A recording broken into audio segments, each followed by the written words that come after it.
I will call the regular of the Milpitas City Council on February 3rd. February 3rd? 17. Why does it say the 17th? It's right here, it says the 3rd. To order, while this meeting is being broadcast via Zoom, oral public comment may only be provided live at the Milpitas City Council meeting in person. The City Council meeting is available for instant translation in over 60 languages with wordly accessible via mobile phone, computer, and video displays by scanning the QR code in the upper right-hand corner of the agenda. So back to today's business. Assistant City Manager Kano, please take the roll. Vice Mayor Barbadillo. Here. Councilmember Chua. Here. Councilmember Lamb. Yeah. Councilmember Lien. Here. Mayor Montano. And I am here. Guys, and does anyone would like to lead? Councilmember Lynn? Okay. Ladies and gentlemen, our flag. Pledge allegiance To the flag of the United States of America, to the republic for which it stands, one nation, under God, indivisible, with liberty and justice for all. Okay, great, thank you. Thank you, everyone. And so now we're moving on to the invocation, and that is Councilmember Lynn. She will provide the invocation.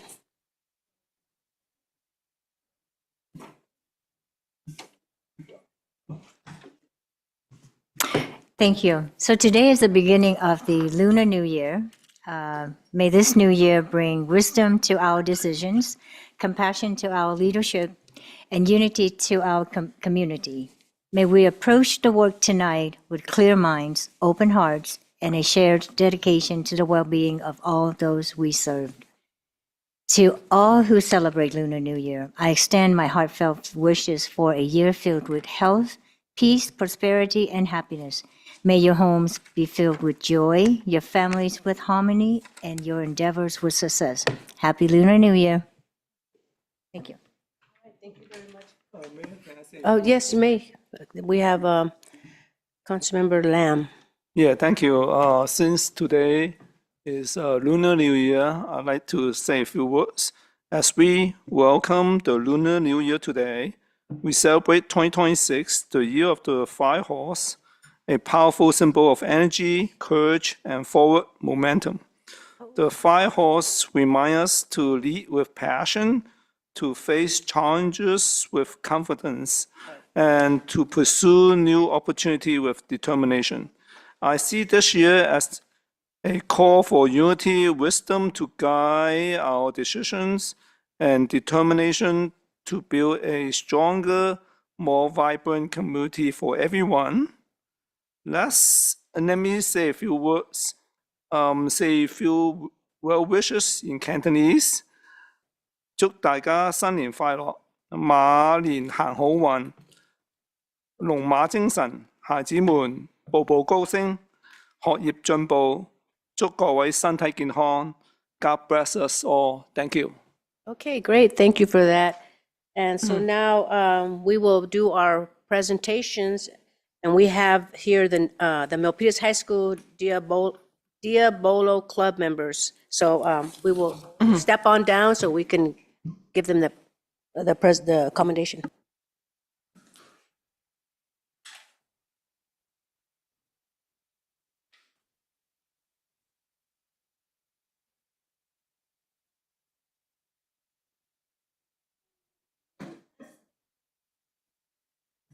So with that, happy Lunar New Year, everyone. Today is the official Lunar New Year, from my understanding, the 17th, right? Yeah. So good evening, everyone. It is my honor to recognize Lunar New Year 2026 and celebrate the rich cultural traditions that make our community so vibrant. This year, we welcome the year of the horse, and I think it's the fire horse, which is really special, symbolizing energy, perseverance, strength, and forward momentum, inspiring hope and renewal for the new year ahead. So Lunar New Year is a time for family, reflection, and renewal, and it strengthens the bonds of our diverse community.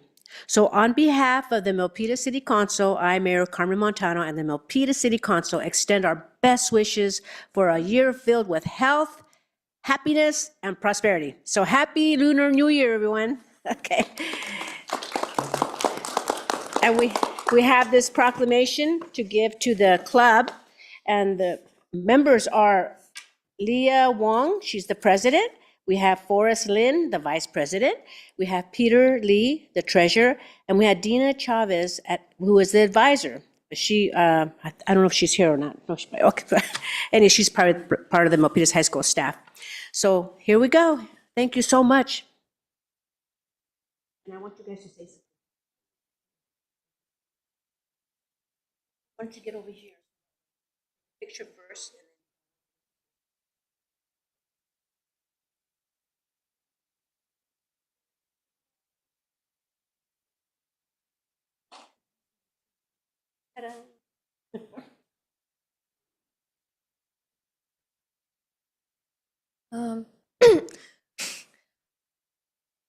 The Milpitas High School Diablo Club is very The Milpitas High School Diablo Club is very grateful to be able to accept this proclamation, and a happy Lunar New Year to everyone in this room. Thank you.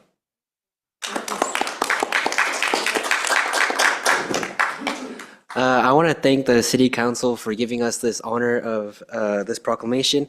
I want to say that our members have worked really hard, and unfortunately, some of our advisor isn't able to be here, but I want to thank her for helping us along this journey, and thank you. Thank you everybody for being here. We worked really hard kind of to get this proclamation, and I just want to thank everybody for being here and listening while we accept this proclamation. Thank you. Thank you. Thank you so much. Thank you. Thank you for coming here, and I know was this your first time here in the chambers? Yes. It is? Well, congratulations and welcome, and I hope you guys come here more often. Thank you. Thank you, everyone. Thank you.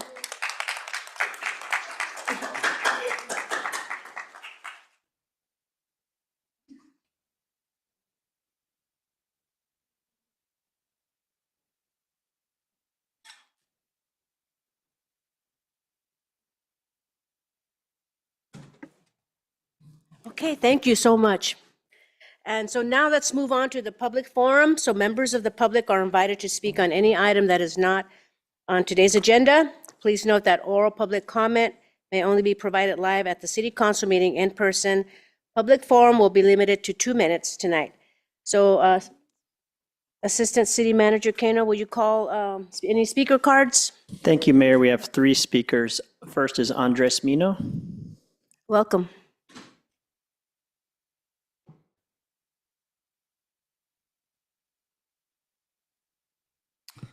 Hello, my name is Andres Mino. I'm here supporting my fellow neighbors with respect to the mini cell tower installed near our homes. We are concerned about safety as it pertains to long-term exposure and proximity. I spoke in November about this and asked the council to regulate these installations. It's the right thing to do, and I imagine it's what you would do to protect your families and neighbors. So far, this council has not moved to do so, and instead it appears prefer to cater to outside interests and not our citizens who you're supposed to represent. And I think you've made it very easy for them. I've yet to see any environmental or safety study. Forget about radiation concerns. From what I've seen, these cell towers are mounted on very tiny, skinny light posts that could fall down and injure someone. I highly recommend that you guys have an agenda item for us to discuss this more openly and our larger concerns that can't that take more than just 2 minutes. So please, thank you. I yield back my time. Next. The next speaker is Alex Lee. So we will have our Assistant City Manager make some comments after all of the comments from you are completed. So come on up.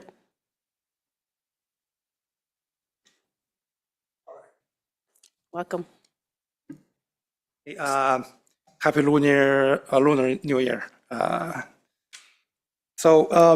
Yeah, I'm here also for the cell power tower stuff. I'm here not only on behalf of myself. I think there are almost 100 families also has very serious concern about these things. On one side, we definitely think this has serious health impact for the community by installing a cell tower within the community. And on the other side, we strongly believe there should be a better solution which both serve the original cell tower functionality, also can get rid of the health concern about the impact to the community. So we're here to ask the help for the city council to have a negotiation or talk with Chromecast so that find a better solution, whether relocate their current installation or something else, so that we can both sides happy. Yeah, thank you. Thank you. Next. The next speaker is Kaveri.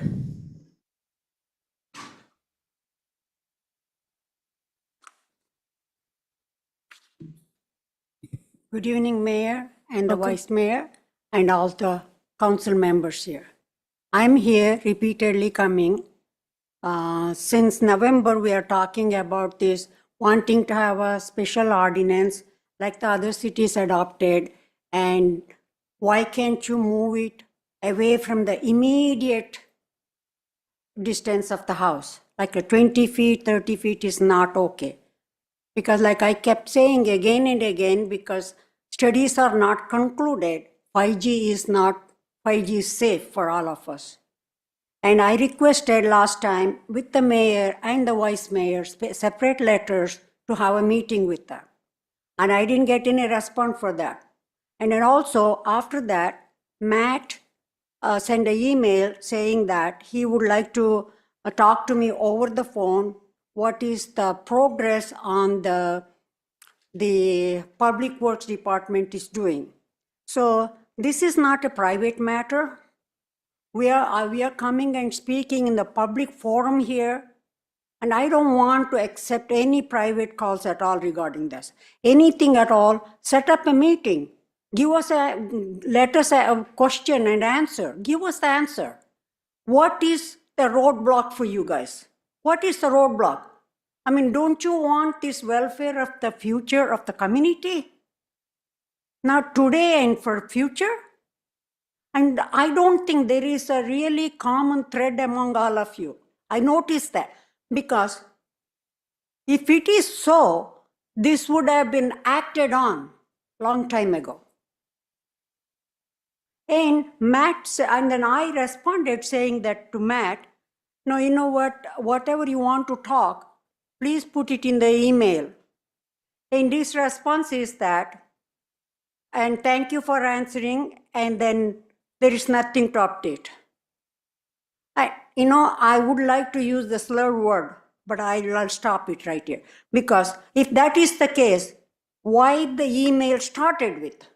What is that he wanted to relate to me? And just me alone. We are approaching in a group. Hillcrest and then the Glenview Drive, what is started to be. So Thank you. also Guan sent a letter for you. I submitted, okay? Thank you. Is there anyone else? No more speaker cards, Mayor. Is there anyone else from the public that would like to make any comments on anything? So thank you very much for coming. So I will have our assistant city manager. And just for the record, we have had a town hall meeting on this issue, and we haven't forgotten. They're still working on it, and we'll have our assistant city manager talk about this. Thank you, Mayor. Jared Hernandez, I'm the acting city manager, and I appreciate and I empathize with the comments from the public. And as I'm taking on this new role, I did receive a letter last week, and I empathize with what you guys are going through. In all fairness, though, there's been a significant amount of staff work behind this, and council may not have received all of that information yet, and it would be it wouldn't be right to make decisions and have discussions without all of the information, but my commitment to you as residents is that there is an information memo, basically a staff report that's going to be going to council in the next couple days. We're almost done with it. And once they have that information, they can digest it, then we can decide what's the best way to move forward. But I assure you, it's not falling on deaf ears. It is being listened to. I got that letter on Wednesday last week, I think it was. And so we're working on it, and you have my assurance on that. Thank you. Did you want to say something? So we have Councilmember, Vice Mayor Barbadillo would like to make a comment. Well, in conjunction to that anticipated response, I would like also to follow up on another angle. My request for the permitting process and to see what policy considerations the council would be able to do to alleviate the concerns of the Glenview community. Thank you. Okay, so it's noted and they're aware, staff is aware now. Okay, thank you very much. All right, now, so moving on to the announcements of conflict of interest and campaign contributions, we have Acting City Attorney Creech.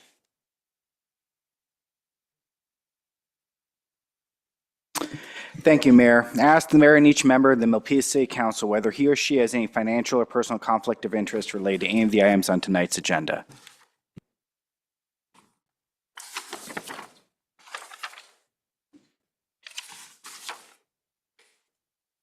Thank you. Vice Mayor Barbadillo. None. Councilmember Chua. None. Councilmember Lamb. None. Councilmember Lien. None. Mayor Montano. And I am none.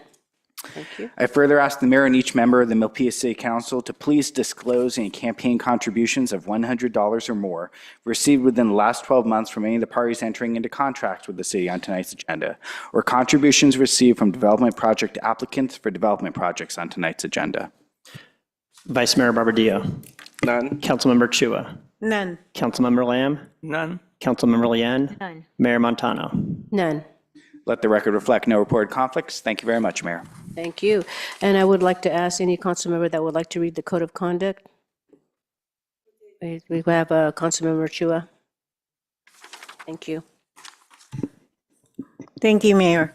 Milpitas City Council Code of Conduct. Be respectful and courteous.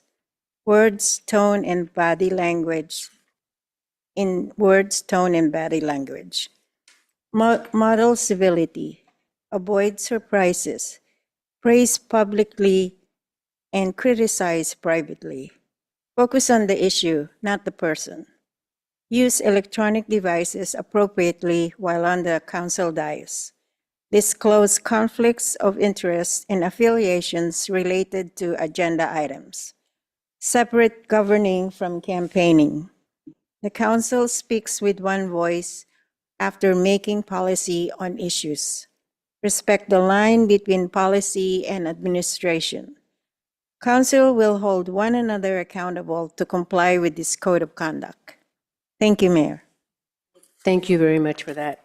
So now moving on to the approval of the agenda. Is there anyone that would like to make any changes before making a motion? If not, I need a motion. So we have Councilmember Chua. Seeing none, move to approve the agenda. Is there a second? Second. And we have Vice Mayor Barbadillo made the second. So now we will call for the vote.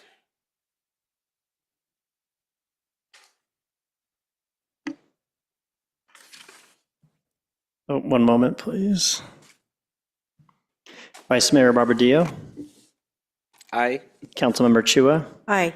Councilmember Lamb. Aye. Councilmember Lien. Aye. Mayor Montano. Aye. Thank you, everyone. And now moving on to the consent calendar. Does staff have any comments? None? And is it okay to proceed? If so, I'm going to call for the public comment on the consent calendar. Is there anyone from the public that would like to make any comments on the consent calendar? I do Okay, not have any speaker cards, Mayor. no speaker cards? Okay, so, all right, so now I need a motion for the consent calendar, and we have Councilmember Chua. Seeing none, move to approve the consent calendar. Is there a second? We have Councilmember Leanne that made the second, so let's call for the vote.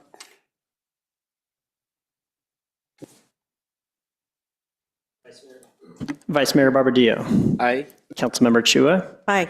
Councilmember Lamb. Aye. Councilmember Lian. Aye. Mayor Montano. And I am an aye.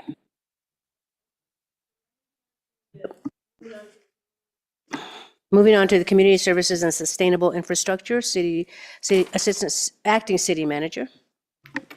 Thank you, Mayor. Today, for Council's pleasure, we have the approve the increase to the Milpitas Assistance Program, but known as the MAP program, Water Utility Bill Subsidy. And we have our Director, Renee Lorenzen from Recreation and Community Services. Great. Welcome.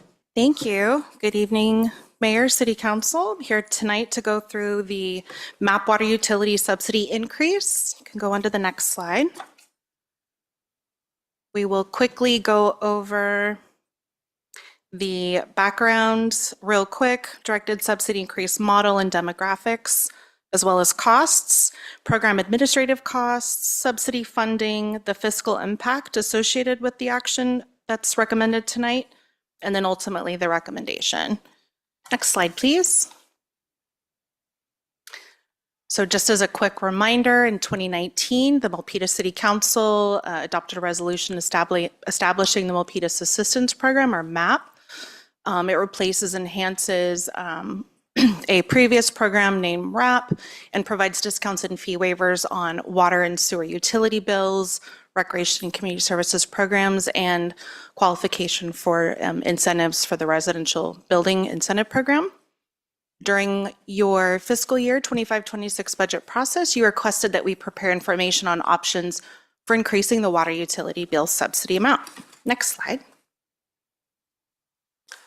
On November 18th, we presented information on the MAP water utility subsidy, including the current subsidy delivery, which was a flat rate, current usage levels, the demographic of the residents participating in the program, and the funding source. The council directed staff to research a tiered subsidy model for up to 205 participating households with incremental increases, The direction was to research what we're calling the 50-30-20 model.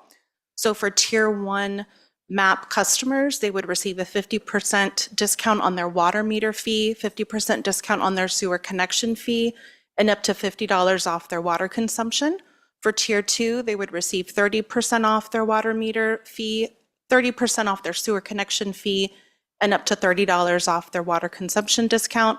And then lastly, for tier 3, they would get 20% off their water meter, 20% off their sewer connection fee, and then up to $20 off their water consumption discount. Next slide, please. So we did analyze the cost of the 50-30-20 tiered subsidy model using 205 existing program participants, looking at their last full year of water consumption and data. So what we have put together is based on their actual bill and households that are participating. Of those 205, 91% participants are tier 1. 91% of those participants reside in single-family homes. 4% have either a 1% or a 3.25, inch. 4% have a meter size of 3/4 inch, and 92% have a meter size of 5/8 inch. 9% of participants reside in multi-family homes. 37% of those have a meter size of 1 inch, and 63% have a meter size of 5/8 inch. The graph, or the table next to that is an example of customer bills with the new subsidy examples using the 50-30-20. So customer number 1 is in tier 1. They have a meter size of 1 inch. Their per bill subsidy is $164, which is their bi-monthly bill, and their annual bill subsidies total $984. Customer number 2 is in tier 2. They have a 3/4 inch meter. Their per bill subsidy is $90, and their annual bill subsidies total out to $540. Customer number 3 is in tier 1 as well. They have a 5/8 inch meter. Their per bill subsidy is $144, and they have an annual bill subsidy of $864. Next slide, please. So based on the MAP utility bill subsidy customers, the below table demonstrates the total annual subsidy costs with implementing the 50-30-20 tier subsidy model. This is capped at 205 households. So for fiscal year 26-27, which is bill cycles 1 through 3, tier 1 would cost $70,504 in subsidies. Tier 2 would cost $4,714, and we don't currently have any tier 3 customers. That will subtotal to $75,218 for 26-27. Then we move on to the second half of the year. For tier 1, we have $72,898 in subsidies. It goes up a little bit, we think, because of increase in water consumption in those bill cycle months. Tier 2 is $4,857 for a subtotal of $77,755 for a total annual fiscal year cost of $152,973. Those are just subsidies. Next slide, please. There are some administrative costs with this program. We have one-time costs to set it up and then ongoing staffing costs. So we do need to enhance our current utility billing system, Kayenta. The one-time expenses for Kayenta are is for the developer to configure the proposed new subsidy structure, conduct system testing in a testing environment, deploy the new subsidy structure to the city's utility billing system, and reconfigure the bill printing and reporting that would be required. Those costs are anticipated to be up to $40,244. The city staffing cost to support the deployment is $11,314 for a total estimated one-time expense of $51,558 to upgrade this system. Ongoing administrative costs for staff to manage the subsidy program in both the finance and the recreation and community services departments are anticipated to be $43,000. Next slide, please. So the MAP water utility bill subsidies, it's funded through collected water bill late fees, which go into what we call Fund 109. The balance of the fund at the last fiscal year close, 24-25, was $909,751. Based on past data, our finance department projects that we will bring in $321,500 in this and future fiscal years in collected late fees. So the proposed tier subsidy program increase in including administrative costs are within the anticipated revenues for Fund 109 annually. To go over the total cost, the customer bill subsidies would be $152,973. Staff support in one-time costs would be $11,314. Ongoing staffing is $43,000. The billing system enhancement is $40,244. So to reiterate, the one-time administrative costs would be $51,558, and the ongoing annual cost of the program would be $195,973. Next slide. So the fiscal impact would be to Fund 109. The first year would be $247,531. That includes the ongoing costs of the subsidy and staffing in the Finance and Recreation Department, as well as the one-time costs for Kayenta to configure and enhance the city's billing system and some support for that deployment in the Finance Department. Ongoing costs include $152,973 in customer bill subsidies and the $43,000 in staff and administration fees. In subsequent fiscal years, the ongoing annual cost is estimated to continue at $195,973. If we stay at the 205, customers and staffing resources do not change drastically, but we will watch program enrollment and water consumption patterns to see if that number does fluctuate. Next slide. So the recommendation tonight is to approve the increase to the MAP Water Utilities bill subsidy amount. I am here in front of you, and Christian Dorenzo, our Public Works Director, and Luz Cofresi, our Finance Director, are online to answer any questions you might have. Okay, thank you very much, Renee. Mhm. And now we have any public comment from this item? Anyone from the public? Okay, we have Mr. Montemayor, welcome.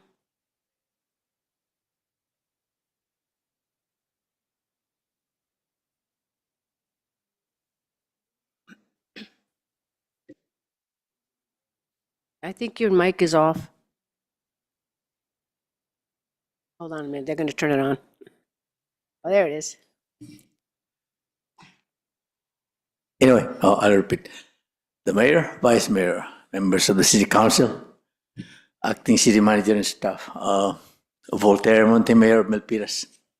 I just got in actually, so I was struggling comprehending, but I see. I printed at home my agenda. When I see subsidy, it's kind of a help for everybody. But and then the neutral part or the other part is the impact. And if whatever the overheads, whatever is to be need to be financed, then is for the good of everybody. Pardon me, public, if I'm citing the approval of the MAP increase. Thank you. Okay, thank you. Is there anyone else from the public? Okay, I'm going to move with my colleagues and ask them if they have any comments on this new and revised MAP assistance program. Anyone? We have a Councilmember Lamb. Jeb, you? Okay.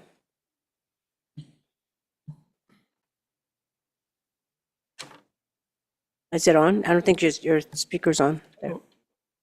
Okay. I just have one question. This calculation is based on 205, and we limit ourselves to 205.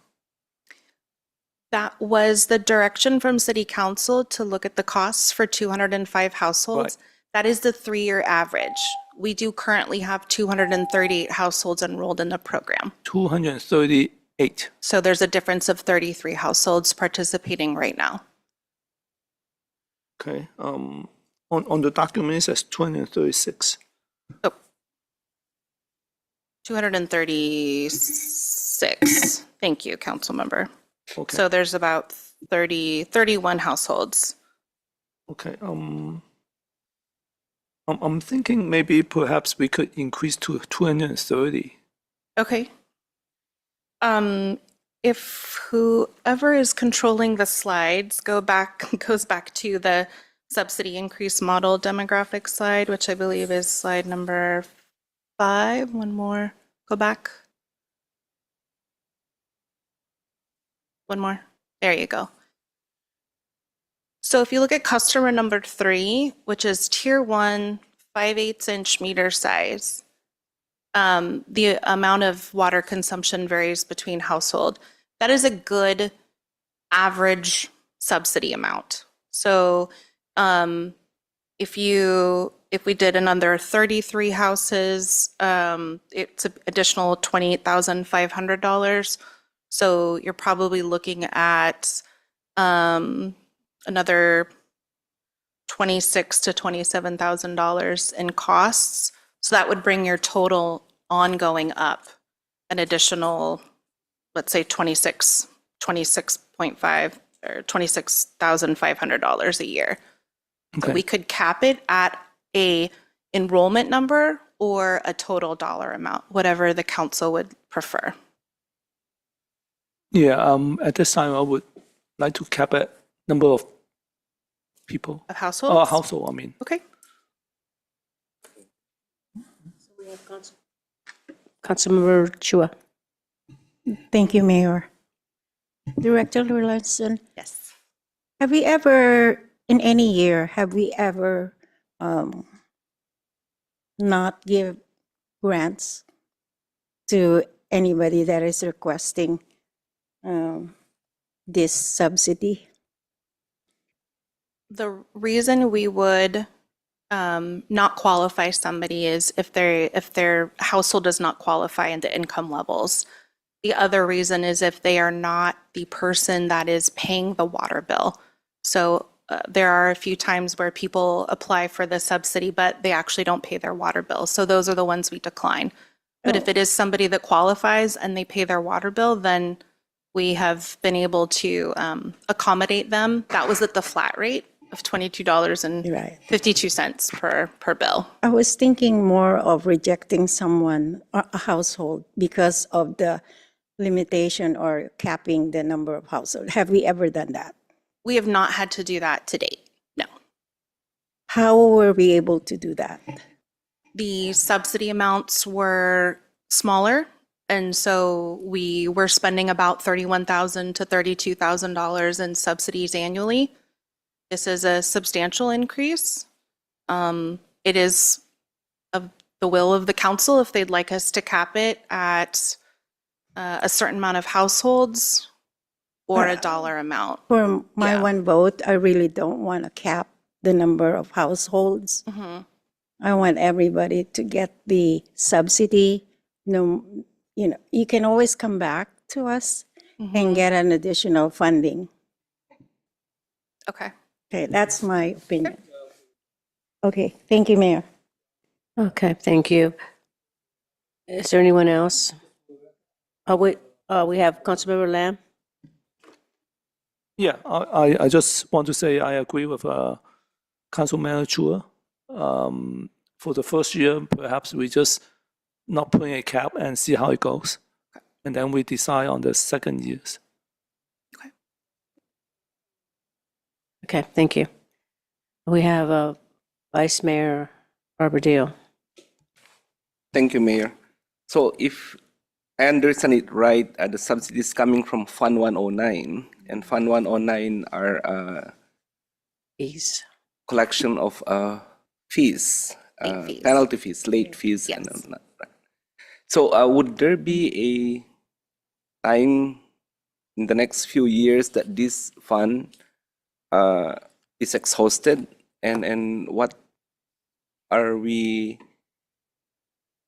anticipating to do? Will we subsidize it from our own funds, or we expect, based on the history of Funds 109, it can sustain this subsidy? Yeah, I'll let Matt maybe promote Luz to go into it further, but if finance anticipates that incoming revenue annually is $321,500, at a point where we are subsidizing more than we're bringing in annually, then that subsidy will start chipping away at the $909,000 balance. It depends on how quickly the money is expended or how many households we're serving as to how quickly the fund would be exhausted. We have our acting city manager would like to make a comment. Yeah, I think that's an excellent point. And one thing that council can consider is just to delegate the discretion to staff that if at the point where the anticipated late fees aren't going to be able to cover the program, then we can pause the program and come back to council for direction as an option. Right. I think that's a prudent way to proceed. Okay. Because people will learn. They're going to pay on time. Come on. And those fees will be gone. Yes. And since the MAP program is very helpful, considering that there's a small percentage of people in the community is being helped, $20 here, $50 here helps those percentage of people. So just in anticipation, if ever that comes about, I hope that we have some remedy to just continue the MAP program. Mayor. Okay, thank you. We have Councilmember Chua. Thank you, Mayor. I just have one quick question. So we have 321 approximately, right? And our projected expense is 200 something now because of the, the additional 30 plus households. Right. Or there's no cap. What happens to the rest of the funds? Where does it go? Does it go to where? The funds stay in Fund 109. Oh, it does. They will stay there and continue to be available for the discretion of the city council to use. Can you repeat the outstanding balance of Fund 109, please? Sure. As of the close of last fiscal year, we had $909,751 in the fund, and we anticipate ongoing late fees collected of $321,500. If you add, let's say, another 33 to 35 households, just as a bar, then the annual ongoing cost would be $224,473. But again, as what I'm hearing is that we could monitor for the first year and see how many more households we might get signed up because the subsidy is more beneficial or more substantial and worth their time to apply and provide the correct paperwork. And then as our acting city manager mentioned, we could monitor that. And if we do see it getting a little bit close or surpassing the annual income, then we would come back to city council. Well, what type of marketing do you do to reach out to the household that really needs them? When we first launched the program, we did information in PG&E bills. We worked with PG&E to put a mailer in their bill, or those that are receiving or on PG&E cares. So that is another option. We can also do info mailers or information in our own water bills that go out. That's about a 2-month to 2.5-month process just based on the cycles. Facebook, social media, we can put it in the resource centers, share it through the school district outlets. They're aware of the program and could share it with their families. There's ways to get to school district and families that are on free or reduced lunch. So there's a number of different ways to get the word out to families that would Do most this likely. every year? We do it not every year. We do it every other year or so. And then we also have had come in and apply for a map and we'll help you, things like that. So it's ongoing and out there throughout the year. I think with this type of increase or change to the program, that we would do another larger outreach. Okay. This one warrants a new one, right? Okay, Yes. thank you. You're welcome. Thank you. Thank you, Mayor. Thank you. We have Councilmember Lian. Thank you, Mayor. I feel like we are taking part of the funds just so that we can have the admin monitor how to bill and how to fund this, instead of really saving each and every penny to help the residents with the MAP program. Why should we spend $40-some thousand annually just to have the admin cost there? Instead of doing that, why didn't we go or leave it alone, and instead of proposing some different calculation to each family with different rates of 50, 50, 15, 30, 30, 30, or 20, 20, 20. I feel like we are taking or giving the money or taking the money away from really helping the people that's really needing that penny. So that's my comment. Okay. All right, thank you. We have Councilmember I just want to point out that this is the first time we actually really increased the number of subsidy to the house to the household that really need it. Before we have like $20, which it didn't make any difference. And now we have this substantial subsidy, which I think would make a difference, and we could attract more, like Director Renee said, attract more household that really do need this subsidy. We didn't, it's $20 average for the last few years. This one is more. Thank you. Thank you, Mayor.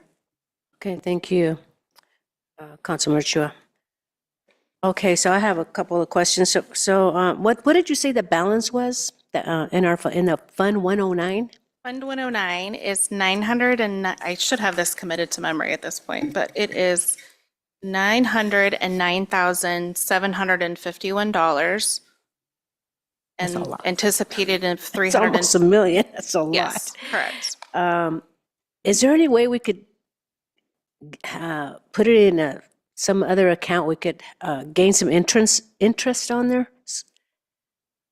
Maybe our finance director would be the one. Yeah, I believe it is accruing some interest, Oh, but it is, Luz okay. would be the best one to answer that question. for Because you $1 all. million, you can get a lot of interest. Yeah. And I think there's some banks that, I think Provident have 4% or something like that. No, or Key Point, one of those. Yeah, it's, and then that way you can help more people. Yeah, I believe So, it does. Yeah. yeah, I'm just wondering, so we do have, it is in a fund where we collect interest? I believe there is interest collected in that fund, from what I have seen, but Luz Kofresiha would need to confirm that. So, Yeah. so do we have our finance director? Yes, I am here. Oh, Mayor. hi. Hi, how you're doing? Good evening, everyone. Luz Kofresiha, Finance Director for the City of Milpitas. Yes, with all our funds that are sitting in special funds, we do earn interest on it, and it is allocated.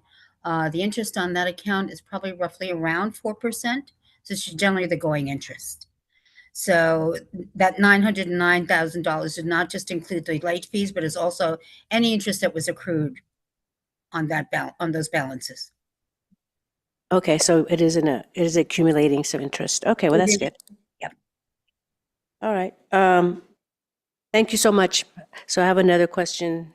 So on the meters, I'm still a little bit not clear on the meters, how that works. Why do you have, so when they put the meters on in each household, how do they determine what size meter you need? And then what if, and if you say, oh, it depends on the household size, well, what if the household size changes, then what? I mean, why, that's where I'm a little bit confused. Can you explain?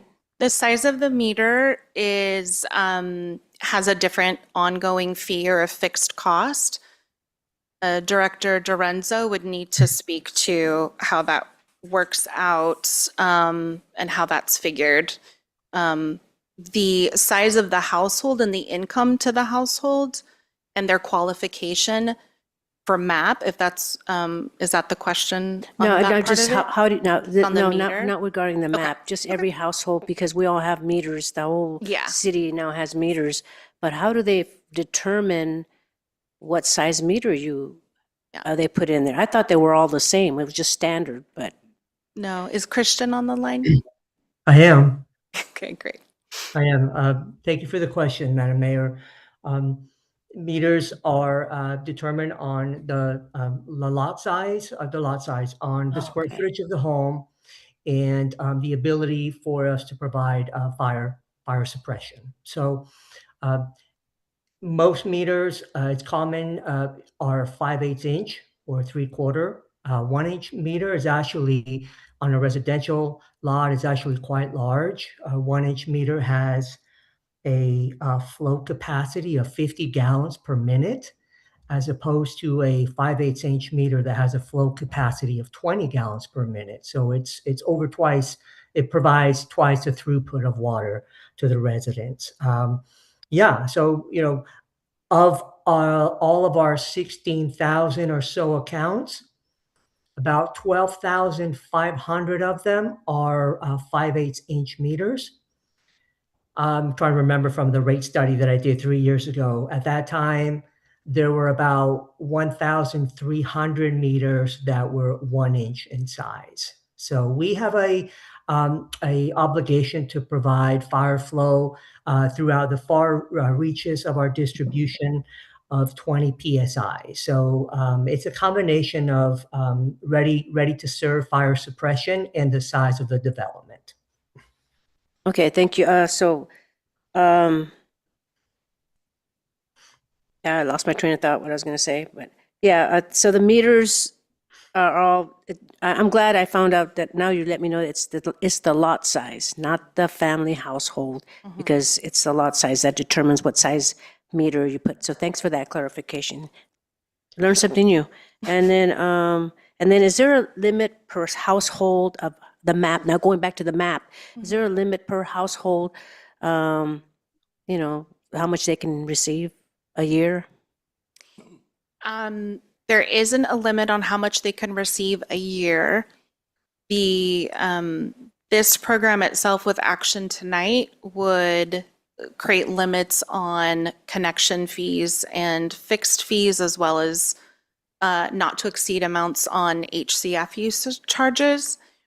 For other subsidy areas, there is a limit on the recreation and community services fee of up to $1,000 per household. And then the building residential program has some limits as well, but there isn't an overall cap on each household. Okay. And then for the small businesses or large businesses, do they, going back to the meters, do they use they use the 1-inch meters or? That is, I saw a And then- spreadsheet, but they are different, and they are not included in this And then demographic. if the business owner is late, does that money go to the 109 fund? That would be a fantastic question for our Director of Finance, Luz Kafresi-Howe, if she's still on. Pardon me, may I hear the question again, please? Are the small businesses or businesses in general, if they are late with their water bill, does that money also go into Fund 109? All late fees go into Fund 109. That's for okay. utilities. All right. I think that's all the questions I have. So is there anyone else on the council that would like to make any more comments? We have a Councilmember Lamb. Just a question which Councilmember Lin asked earlier. For the continuous support every year is 43,000. Can you tell us a little bit more why it costs so much for the Sure. support?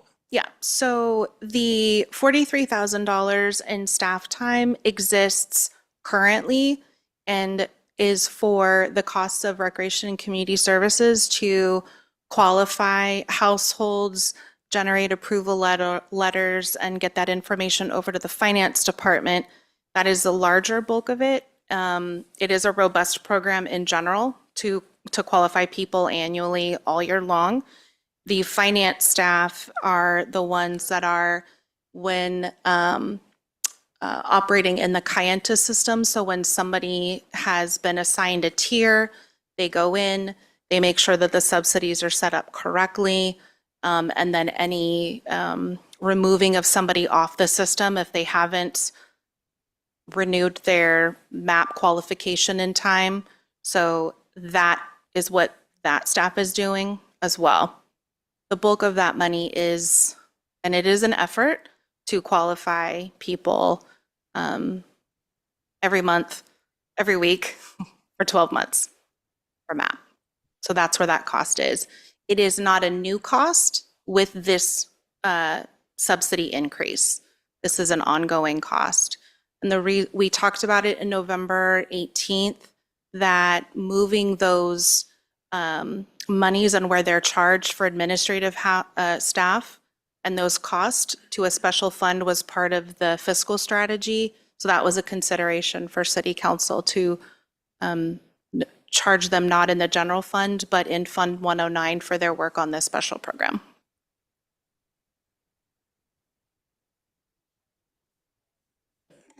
Understand correctly. We pay finance a fixed salary everyone, and whenever they work on this program, so we allocate the hours they work on this program, and then we charge the hourly rate based on how many hours they work on this program. So even though we already pay them the salary, but we allocate different tasks they do, and we charge them on a different, I guess, different number of accounting. Right. Go ahead, Jim. Is that correct? Thank you, Councilmember. I'm happy to answer it. The short answer is yes. Okay. It would be similar to how we bill abandoned vehicle abatement.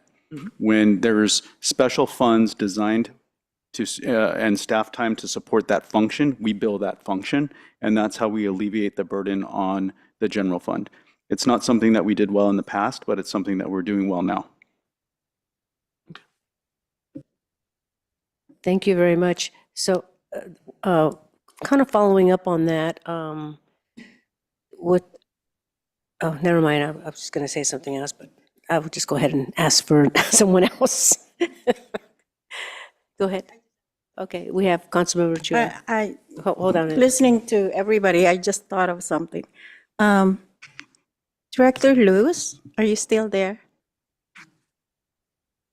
Yes, ma'am, I am. Hi, thank you. Is there anything else that we can do with this Fund 109? Because there's quite a bit of funds there. Is there anything else that we can do with it? At the council direction, we can do other things with it, but please remember, these are dollars paid by ratepayers, so they have to stay with that particular purpose. So not right now, but later on, if you can send us an info memo, all of us, just to give us an idea where else we can use these funds for. At your pleasure. I think that would be good.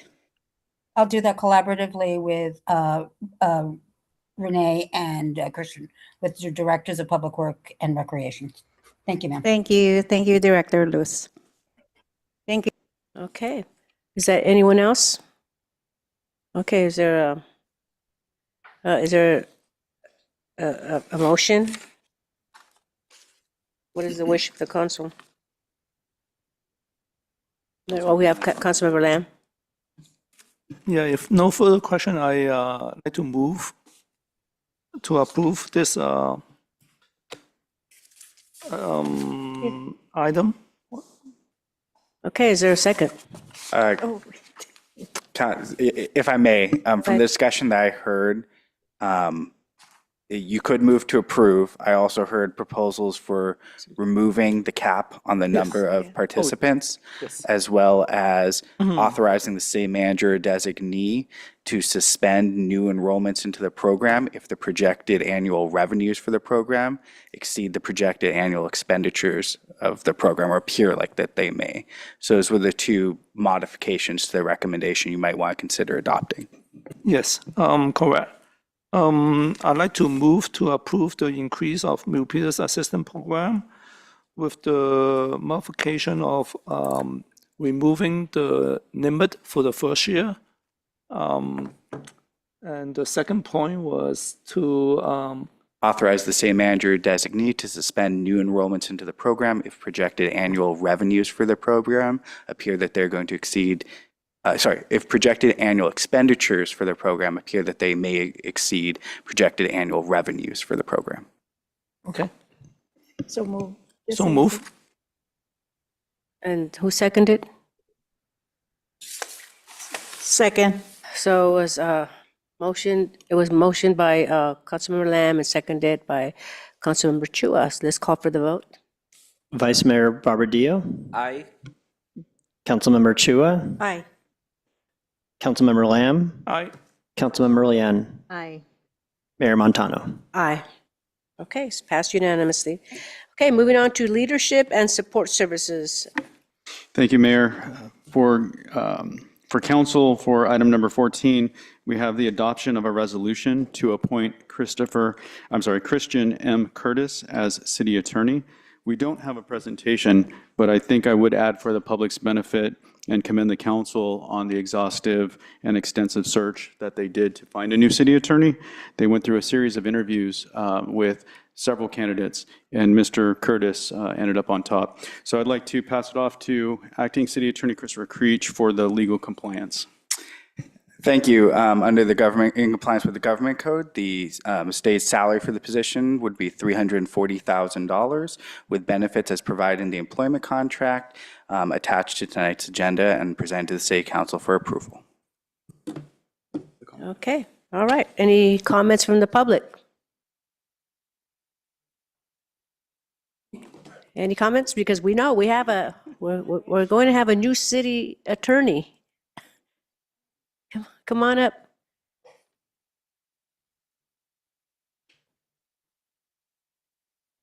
I'm reluctant to say, but anyway, I listened to the acting city manager, and all we know is for the good of Milpitas is what we do. So either whatever, retention of someone doing good and having one coming that will do good also is our hope. Thank you. Thank you. Anyone else? If not, we're moving it on to the city council discussion. Wait, we need to do the roll call. Oh, sorry, I'm good. Any comments from the council? I want to make a comment. It was a very, just to let the public know, it's a very extensive search. And so we hired a firm to do a search, and we had some really qualified candidates. And I'm really pleased on who we chose. And this person is very, very well qualified. And I'm sure that the city is going to benefit so much, and the staff, the whole city. So any more comments? Okay, with that, we call for a motion. Oh, we have a comment from Councilmember Chua. Oh, no, this was from before. We have a comment from Councilmember Lin. No, yeah, that came from. Oh, no comment. It's a motion? They were already on. We're calling for the motion. Okay, this motion. Okay. All right. So we have we have Vice Mayor Barbadillo. All right, having chosen our new city attorney, I would like to move to adopt a resolution to appoint Christian M. Curtis as our new city attorney, approve and authorize the mayor to execute an employment agreement on behalf of the city, and authorize the acting city manager and or designee to such other actions as necessary and appropriate to carry out the purpose of this appointment. Okay, so it was motioned by Vice Mayor Barbadillo and seconded by Councilmember Chua. So let's call for the vote. Thank you. Vice Mayor Barbadillo, Aye. Councilmember Chua, Aye. Councilmember Lamb, Councilmember Lamb, Aye. Councilmember Leanne, Aye. Mayor Montano. And I'm an aye. Okay, congratulations. All right, so now we didn't have any items pulled from this consent calendar, so now we'll move on to the announcements and future agenda items. We have a Councilmember Chua. Thank the Parks and Recs team for doing a wonderful job over at the Lunar New Year. It was really well attended and well organized, and everybody was happy, having a good time, young and old. Thank you so much. I also want to echo that. I've been invited to several Lunar New Year events, and I will tell you, ours was the best. We are really, really classy, doing a classy job.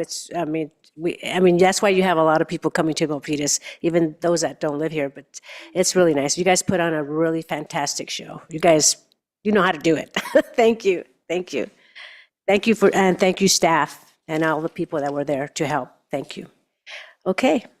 Anybody else have anything, any announcements? Just Jared? I'll make an announcement and acknowledge Assistant City Manager Matt Cano, who's been working our microphones and calling roll call all night. It's not usually his job, but he's doing fantastic work there, as well as IT, who's been running the PowerPoint. So thank you, folks. Great job. Thank you very much. Okay, with that, I'm going to adjourn the meeting. Good night, everyone.